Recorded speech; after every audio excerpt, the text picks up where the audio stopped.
Hi, I'm Dr. Vanessa Yu from Brio Integrative Health Center in Richmond, BC. Now, our naturopathic doctors are available from almost anywhere with an internet or phone connection. In today's Facebook Live, I will be discussing fluid balance, hydration, continence, and the many steps between in the urinary system.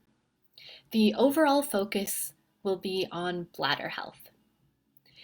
Since it's International Haiku Poetry Day, yes, this is a thing, it's been around since 2007, I thought I would share this. What goes in must come out, round like a spinning wheel, colors that inform. You may recognize the references to the song Spinning Wheel by the group Blood, Sweat, and Tears. Coincidentally, these are also roots of fluid loss for the body that affect our overall hydration status. So first, blood. Trauma causing significant bleeding leads to hypovolemic shock. Also, sudden drops in blood pressure from postural changes, so that's moving from sitting or lying to standing, can result in orthostatic hypotension. In fact, mild symptoms of dehydration also produce things like weakness, dizziness, and fatigue. Secondly, sweat. Sweating is generally a positive process. It not only helps us cool down and provide a means to detoxify, it also hydrates our skin and helps maintain our electrolyte balance. But excessive sweating, where salt and water are not replaced, can cause dehydration. Bodybuilders and swimmers should be mindful of this, as the amount they're perspiring may not be as obvious as, say, someone that's clocking miles or working under the hot sun. Further, when we're dehydrated, we can stop sweating entirely and quickly overheat because our core temperature rises unchecked, without evaporative cooling relieving the burden. Lastly, tears. This is a much smaller source, but other symptoms of dehydration include a lack of tear production, thirst, dry mouth, decreased urine output, headache, and lightheadedness. When we lose our ability to form tears, eyes become dry due to a lack of lubrication. This can lead to eye strain and vision problems. There's even some medical conditions. For example, diabetes insipidus, different than the regular diabetes type 1, type 2, known as diabetes mellitus. Diabetes insipidus is caused by problems with antidiuretic hormone, or ADH, which tells our kidneys how much water to conserve.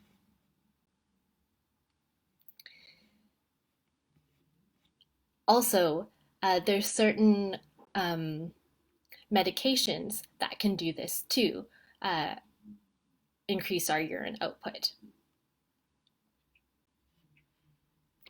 The best example is diuretics, a class of drugs also known as water pills, which is appropriate because they help the body get rid of excess water and salt via the kidneys, releasing some of the pressure on our system, whether it be to your blood vessels, heart, liver, or kidney. That's the issue. Despite its name, a secondary effect of thiazide and loop diuretics is actually vasodilation, so widening of the blood vessels. If we declassified these drugs as strictly diuretic agents, it may reduce our consciousness of the urge to urinate when taking them. It would be an interesting experiment, applying mind-body principles to see if not thinking about diuretics as something that will automatically cause you to urinate more will actually decrease consciousness of urgency and also frequency. Most people on these drugs, diuretics, need to urinate within 30 minutes of taking it, and again within a few short hours. For this reason, patients are often advised to take diuretics no later than 4 hours before bedtime to avoid interference with sleep. So hydration. All of our bodily functions rely on water to work smoothly. It helps regulate temperature, flush out waste, and prevent constipation, amongst countless other things like improving mood and energy. There are varying recommendations for how much fluid we should consume on a daily basis. They range from the arbitrary 8 glasses to much more specific prescriptions. The Mayo Clinic recommends women drink 92 ounces or 11 and a half cups, and for men to drink 124 ounces or 15 and a half cups. To help you visualize this, I have a container here that is 2 liters or 64 ounces. So according to the Mayo Clinic standards, a woman would be drinking about 1.5 of these, and for a male, almost 2. So that's quite a bit. In case anyone's wondering, there's a Bintrotan stick in here. It's a natural carbon filter comparable to a Brita, but without any waste. So I personally believe that what's right is specific to each individual, and that body mass is a sensible way to calibrate what this appropriate amount would be. So to do this, you take your body weight and halve it, your body weight in pounds, that is, and drink the equivalent in fluid ounces. Say someone weighs 160 pounds. So 160 divided by 2 is 80. 80 pounds or 80 fluid ounces. Since 1 cup is 8 fluid ounces, someone who's 160 pounds should be drinking about 10 cups or 2.5 liters at minimum.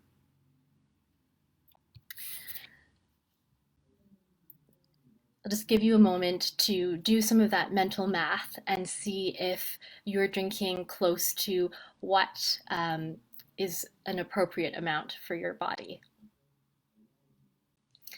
Most of us will come to the conclusion that we are a bit under. Further, active and athletic people, and especially those living in hot climates, should drink more than this. This is just a baseline, that calculation we did. And what you should be drinking is mostly water. Herbal teas and a small amount of real juice are all okay, but things like caffeinated beverages and pop have a mild diuretic effect. You can enjoy these things responsibly by increasing your water intake in and around them. For most people, actually, about 20% of our fluid intake actually comes from food. But I like to view this as just an insurance policy. A majority of people should still be making a conscious effort to increase their fluid intake. Also, it's important to gradually increase once you set your goals for how much water you want to be drinking. And avoid bullet drinking or chugging water, especially at the end of the day, because you know what will happen. At most, our bodies can absorb 1 liter per hour, and this is under extreme conditions. When it's really hot and humid, we can absorb more. Our bodies are really intelligent at adapting to our environment. However, 2 cups or 500 ml is closer to the reality of what our bodies can absorb. And even more conservatively, if it's cool and we're not active at all, even 1 cup per hour. I've been spending a lot of time on hydration and speaking to all its benefits, but I should mention that there are also a few instances where overhydration can be an issue. Too much, too fast can lead to water intoxication, a situation where your electrolytes become too diluted and salt levels become dangerously low.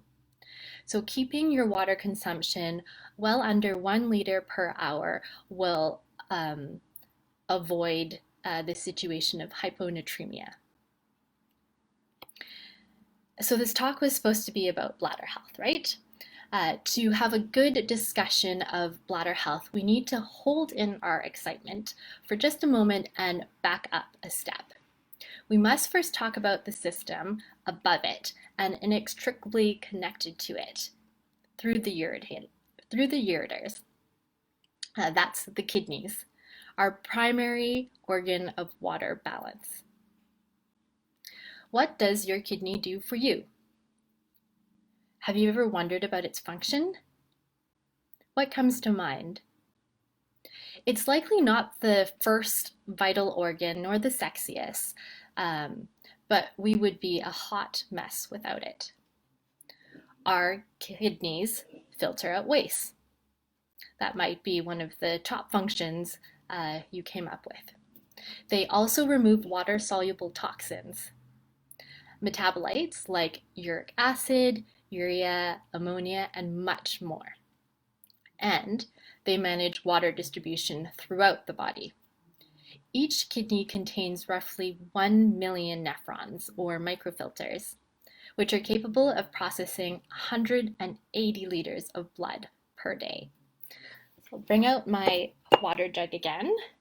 This is 2 liters. So our bodies can filter 90 times this amount per day in 24 hours. Wow. So the kidneys filter out waste and they distribute water. But did you also know they help maintain our acid-base or acid-alkaline balance and regulate our electrolyte balance? So I've already mentioned one electrolyte that can become too low when we overhydrate, and that's sodium or salt. Other electrolytes include calcium, magnesium, potassium, and chloride. In traditional Chinese medicine, the kidneys are represented by the water element. They are viewed as the root of our bodily energy. Not only are we energetic beings, we happen to be electric too. Our bodies can act as electrical conductors. Water makes up 60% of our weight. Even something as dry as bone in our body is comprised of about 30% water.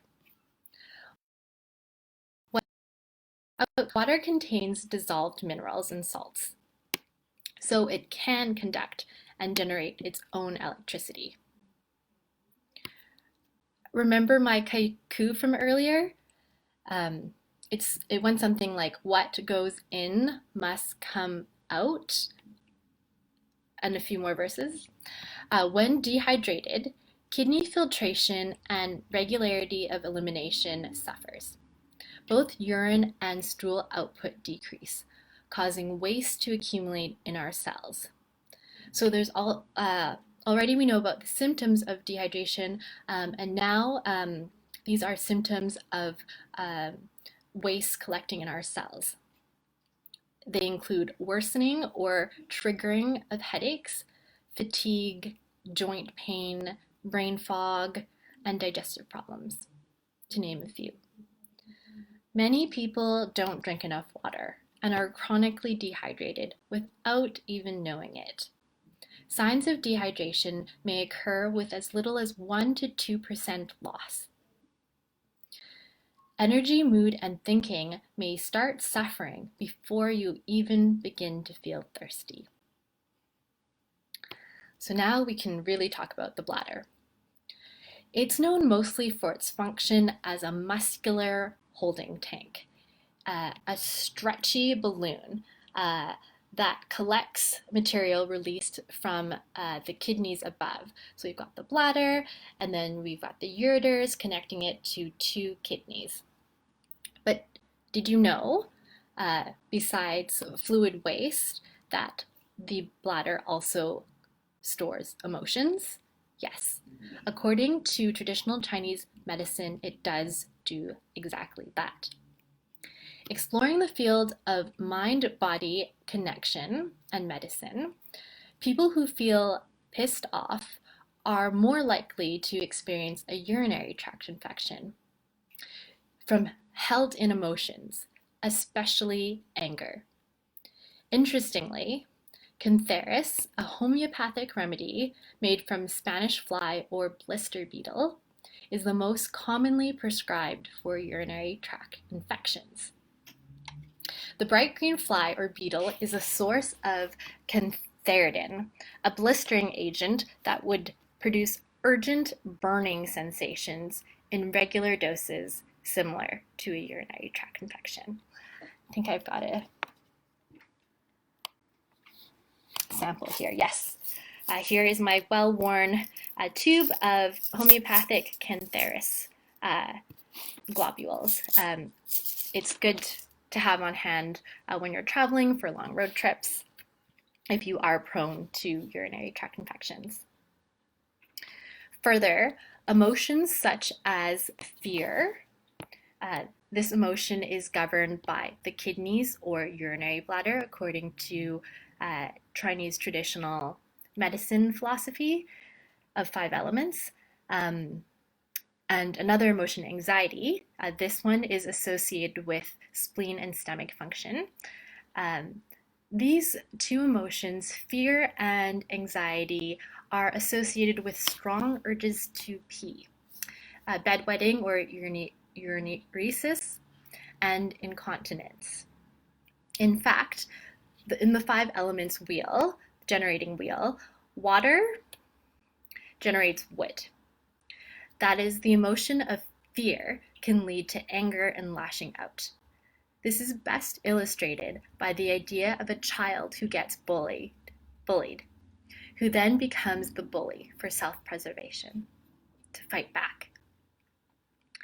Regarding continence, or the lack thereof, incontinence, carrying extra body weight, aging, childbirth for women, all these things can weaken the urethral sphincter muscles, which then results in loss of bladder control when doing everyday activities that involve an increase in intra-abdominal pressure. So that's what happens when we cough, for example. So activities like jogging, jumping, sneezing, or even laughing, sadly, can cause leakage for someone whose urethral sphincter muscle is not well toned. One of the best known activities to strengthen the pelvic floor muscles to prevent leakage and uterine prolapse for women is Kegels. Unlike other exercises, you don't have to break a sweat, and no one can tell when you're doing them. Perhaps I've been practicing while I've been giving this talk. So although many of us have heard of Kegels, up to 1/3 of people don't do them correctly. So I'm just going to end this talk with a quick set of instructions on how to perform Kegels the best way. Feel free to practice in the privacy of your bathroom. While you're on the toilet is as good time as any. And so when we say Kegels, what we're exercising is actually the pubococcygeus muscle. This is the muscle that stops the flow of urine for men and women, or the one that stops you from passing gas. So you want to hold that for 3 seconds and then relax for 5 seconds. And you're going to repeat the holding for 3, relaxing for 5, 4 times. to do a set of 4. And it's best if you can do this at least 3 times a day. It may be slow to get started, but practicing and regularity is really the key. So after a few days, when you've gotten accustomed to that and you notice that you have really sharp, strong control of stopping the flow of urine, you can then increase the holding period from 3 seconds to 7 seconds. And then again, relaxing for 5. And do 5 sets of these 3 times a day. And finally, for advanced Kegel practitioners, you can hold upwards of 10 seconds and relax for 5. Again, do about 5 sets at a time. If your stream supports this, it's good to have that visual confirmation that you're doing it properly, and do them 3 times a day. So my top tip to make sure that you are performing them correctly is not only to have that visualization of the stream of urine, but also to be aware of whether you're contracting your stomach, your thighs, or your buttocks. As I was saying earlier, a third of people are actually working out their abs, their glutes, and their inner thighs when they're supposedly doing Kegels. So that's everything I wanted to share today. I'll be on again in a week's time talking about everyday plant medicine at home.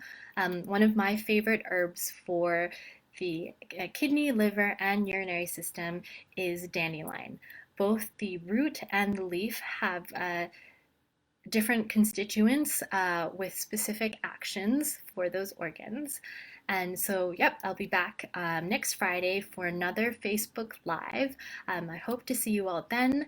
And once again, I'm Dr. Vanessa Yu from Brio Integrative Health Center. And just wanted to let everyone know that our naturopathic doctors are still available for telehealth, video conferences, or phone calls if we can help you with anything in around urinary health. Thanks.